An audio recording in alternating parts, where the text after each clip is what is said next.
નગરપાલિકા વિસ્તાર ward number 4 કે જેમાં નગરપાલિકા પ્રમુખ ઉપપ્રમુખનો જ વિસ્તાર છે અને એ જ વિસ્તારમાં આવેલ પશુ દવાખાના નગરીના વાલ્મીકી સમાજના લોકોએ 15 થી 20 દિવસથી ગટર સફાઈ માટે તથા તૂટી ગયેલ ગટર રિપેર માટે લેખિત અરજી આપેલ છે, છતાં પણ કામગીરી ન કરાતા ગટરના ગંદા પાણી ઘરમાં ઘૂસી ગયા છે। હાલ દશામાના વ્રત ચાલતા હોવાથી ઘરમાં રાખેલ દશામાની મૂર્તિ પણ ગંદુ પાણીમાં ખરાબ ન થાય તે માટે તાત્કાલિક ટેબલ ઉપર મૂકવામાં આવી। પશુ દવાખાના વિસ્તારમાં રહેતા વાલ્મીકી સમાજના ઘર પાછળની ગટરની સાફ સફાઈ ન કરાવતા તૂટી ગયેલ દિવાલની પણ ગટરની અંદરથી સાફ સફાઈ ન કરવાથી વાલ્મીકી સમાજના ઘરોમાંથી પસાર થતા નજરે પડ્યા હતા, જેના કારણે વાલ્મીકી સમાજે મીડિયા સમક્ષ રોષ વ્યક્ત કરતા જણાવ્યું કે અમારા વિસ્તારનું કોઈ કામ નગરપાલિકા નથી કરતી અને સાંભળતી પણ નથી તેમ જણાવ્યું હતું। તહેલકા ન્યૂઝ સાથે રિપોર્ટર અવ્વી સૈયદ, ભરૂચ। સાસુબેન ભુવનભાઈ સોલંકી। શું થયેલું છે?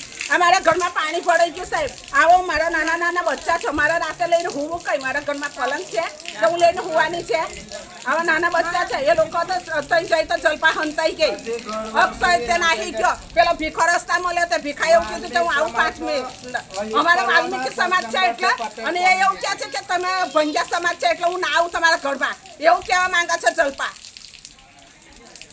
ભાઈ નાગજીભાઈ સોલંકી આપના માધ્યમથી જણાવું છું કે છેલ્લા 20 દિવસથી નગરપાલિકાને વરસાદી પાણી નિકાલ માટે મેં અરજી આપેલી છે ને એસઆઈને પણ રૂબરૂ મુલાકાત લીધી છે। અવારનવાર દિવાલ આખી ગટર લાઈનની ફસાઈ જતા પાણી બ્લોક થતાં આજે અમારા આખી વાલ્મીક સમાજની લાઈનમાં પાણી ભરાયેલા છે ને પ્રશાસન આની પર કોઈ ધ્યાન નથી આપતું, કારણ કે અમે વાલ્મીક સમાજના છે તેઓની અત્યારે અમારો લડત ચાલે છે સફાઈ કામગીરીના મુદ્દાઓની લીધે।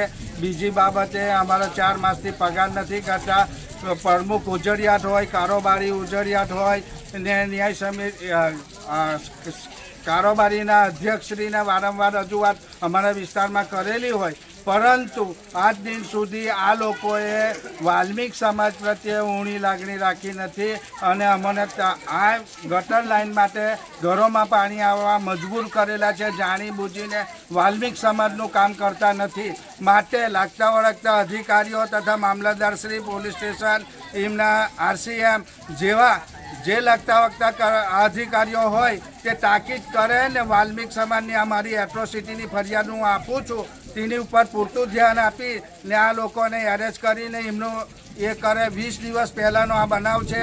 20 દિવસ પહેલાં ગટર ફસાઈ ગયેલી હતી અને તેનો અમે પ્રતિ ઉત્તર આપેલો છે, લેખિત આપેલું છે, વારંવાર જાણ કરેલી છે ને તે છતાં બી આજ દિન સુધી એ લોકોએ કોઈ અમારી સાથે ઓરમાયું વર્તન રાખી ને આ વસ્તુને અત્યારે અમારા ઘરોમાં પાણી આવવા મજબૂર કરેલું છે।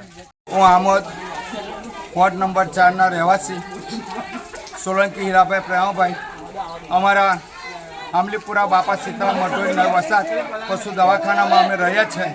આજે મારા ઘરમાં આજે ઘૂંટણ સમાના પાણી ભરાઈ ગયા। મારી બાજુમાં કનુભાઈ નાગજીના ઘરમાં, એની બાજુમાં અશોકભાઈ નાગજીના ઘરમાં આજે અમારા ઘરોમાં ઘર વખરીથી માંડીને હરેક કાર્ય અમારા આજે બધું મુશ્કેલીમાં મુકાઈ ગયેલું છે ને બધું બગડી ગયેલું। આજે મારા ઘરમાં અમારા પહેલો દિવસ છે, આજે માતા દશામાને અમારો વ્રત કરે, આ મૂર્તિ પણ પાણીની અંદર છે અત્યારે અને આ પ્રશાસન અમે કહેવા જતા કોઈ પણ નહીં। જ્યારે આપ અહીં વોર્ડ સભ્ય અક્ષર પટેલ આવી નહીં જોઈને ગયો તો કે તમે ઘંટો પડો તો અમારે શું લેવા દેવા છે, તમે કે અમારી જોડે છે કે એટલે અમારી જોડે જાતિવાદ રાખી અક્ષર પટેલ અને જલપા પ્રમુખને મેં 10 થી 12 વાર ફોન કર્યા, છતાં પણ મને કોઈ જવાબ આવ્યો નથી અને સેનેટ ઇન્સ્પેક્ટરને કીધું કે જે થાય તો તમારી મદદ કરી લીધો કે તમારે જે કોઈ તે કરો। આટલો માજાર વરસાદ પડ્યો, આજે અમારા ઘરોની અંદર પાણી પડેલા છે અને અહીં પેલો અક્ષર પટેલ જોવા આવ્યો અને અમુક તત્વોને આ ફળિયાના આ જે વિસ્તારને એમના કાર્યકરોને અમારી જોડે ઉશ્કેર્યા છે,